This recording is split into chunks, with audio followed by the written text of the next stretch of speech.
TorahBox.com pour la diffusion du judaïsme francophone vous retransmet un enseignement du Rav Ron Shaya. Bonne écoute et bon limoud.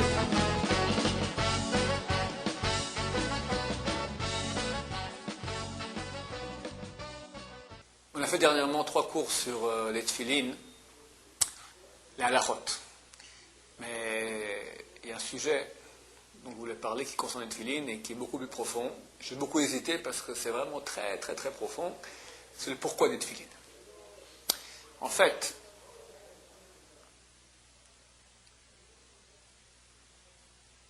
pour toutes les mitzvot qui sont spécifiquement juives, il est très dur d'y voir une raison qui soit logique, cartésienne. Alors même quand je fais mes séminaires, comment je commence le séminaire, toujours un peu, le séminaire est censé être pour des gens non croyants, mais il y a toujours pas mal de croyants qui rentrent aussi au séminaire, et je leur parle. Et sur quelle base vous savez que la Torah, on croit. Et je veux casser ça. Parce que c'est vrai qu'il y a une mitzvah de croire, mais auparavant, il y a une mitzvah de savoir. Comme dit le verset, tu sauras aujourd'hui, tu ramèneras à ton cœur, qui est Hachem Elohim, que l'Éternel est tout-puissant dans le ciel, dans la terre, partout. Donc il y a 2 étapes. Il y a la connaissance et il y a la foi. Une foi qui est aveugle. Alors, il y a certaines méthodes juives qui disent que ça peut aller, mais celle de Maïmonide, de beaucoup de grands disent non, il faut que la foi soit basée sur une connaissance. Alors je pose la question.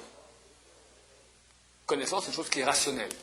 Y a-t-il une légitimité rationnelle, un sens, aux mitzvot juives?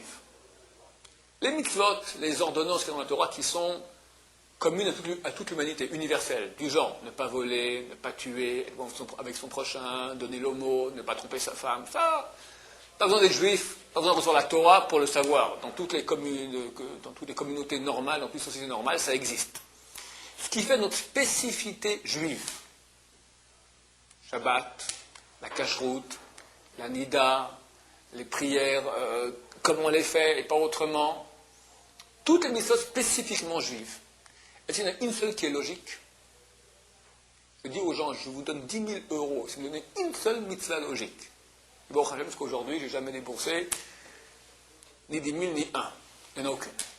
Elles sont toutes complètement absurdes du point de vue cartésien. Alors comment on prouve qu'il faut les faire? Alors on fait un package deal, une affaire globale. On dit je te prends toute la Torah maintenant, je te prouve que tout de A à Z c'est divin, y compris la loi orale.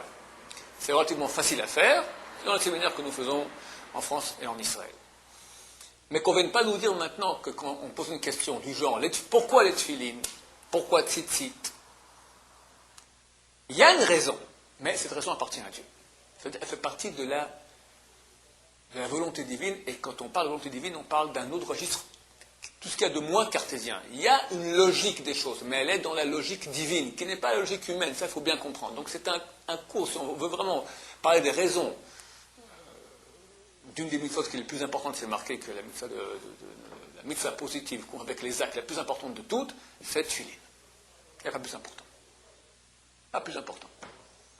Donc si on parle d'une mitzvah qui est tellement importante, on va comprendre le sens, on parle de choses qui sont extrêmement profondes. On va parler de choses profondes aujourd'hui, j'espère que ça ne va pas être trop profond, et la profondeur qu'on va toucher, il faut bien savoir que c'est le millimètre le plus superficiel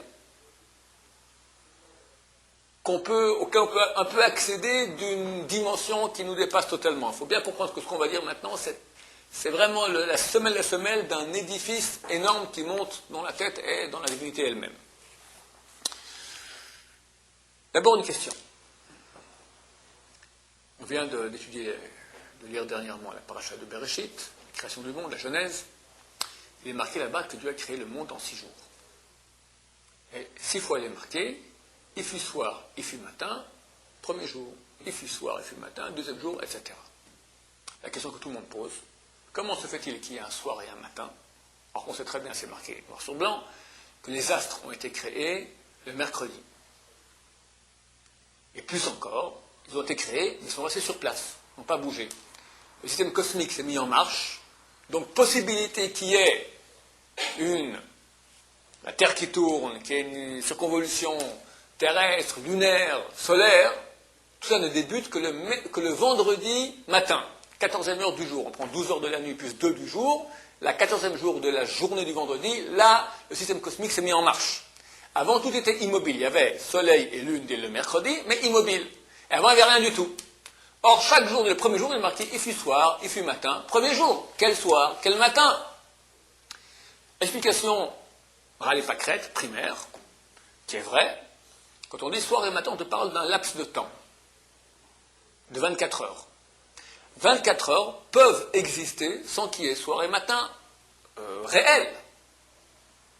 Il n'y a pas un soir et un matin. Il y a un temps qui équivaut au soir et au matin. C'est comme si maintenant je vais sur la planète, dans la galaxie, je sais pas moi, du phoque, d'accord? Et je me trouve là-bas dans ma soucoupe volante, dans ma navette spatiale, mais je marche après la montre de Paris ou de Jérusalem. Alors je vois 24 heures qui correspondent à rien dans cette galaxie. Il n'y a pas de réalité physique qui correspond dans la galaxie du phoque, il n'y a aucune réalité physique cosmique qui correspond au jour, à un soir et un matin. Mais je peux avoir une montre qui me montre un laps de temps qui correspond à quelque part, ou à rien du tout. Mais c'est un laps de temps. Donc on peut dire que soir et matin, c'est un laps de temps. Il y a eu 6 fois 24 heures. Quand la Torah me dit soir et matin, c'est un 24 heures. Il y en a eu 6. Explication plus profonde. Soir, en hébreu, on dit erev. Matin, en hébreu, on dit boker. Erev, boker. La langue dans laquelle la Torah a été écrite, on appelle ça la langue sainte. Pourquoi elle est sainte? Parce que c'est la langue que Dieu emploie. Or, Dieu ne va jamais utiliser des termes comme le reste des langues, c'est-à-dire des termes qui ont été choisis de façon conventionnelle. Il y a une convention d'un certain groupe de personnes. On va appeler ce truc-là livre. Ok, on peut l'appeler aussi cocorico. Pourquoi on l'appelle livre? Livre, il y a le signifiant signifié. Le signifié, c'est l'objet. Le signifiant, c'est le terme qui appelle l'objet, qui désigne l'objet. Le signifiant est tout à fait conventionnel, c'est une convention. Il n'y a pas de relation intrinsèque entre le signifiant et le signifié. En hébreu, c'est différent. En hébreu, en langue sainte. L'hébreu moderne ressemble pas simplement à la langue sainte, mais il y a beaucoup d'apports étrangers aujourd'hui. La langue sainte, dans laquelle c'est la langue dans laquelle le texte de la Torah et de la Bible ont été écrits, c'est la langue sainte. Erev, on peut apprendre du mot Erev, soir, qu'est-ce que c'est? Et Boker, qu'est-ce que c'est? Erev vient du mot les Arev. Erev signifie mélange. Erev Rav, on dit dans la Torah, un grand mélange. Et Arev aussi en hébreu signifie agréable. Une chose qui est sans contraste, qui est unie dans les tons, elle est agréable aux yeux. Forcément, c'est la zone d'un mélange, tout est mélangé. Ce n'est pas qu'il y a des différences entre les choses. Quand il y a des différences, il y a un